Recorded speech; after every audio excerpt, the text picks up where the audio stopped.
kina dada wanarubuniwa na tuzoda twa 600, kipuzi za 700, kipuzi za 700.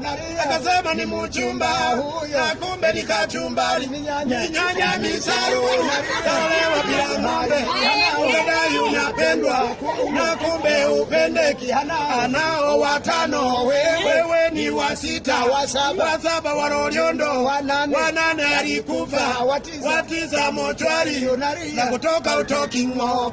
Shetani amekukong'ota taoni, ndio maana umeharibika, amekupa jina la ajabu, wanakuita ni Fwende Mkong'ota. Ndio maana umekong'otwa, dunia imekukong'ota, unaringia kondomu, hamjui maana yake kondomu, maana yake konda sana. Wewe utabaki skeletoni, unalia hizi kwa matumaini, unabugia vidonge vyote na kupona uponi ng'o.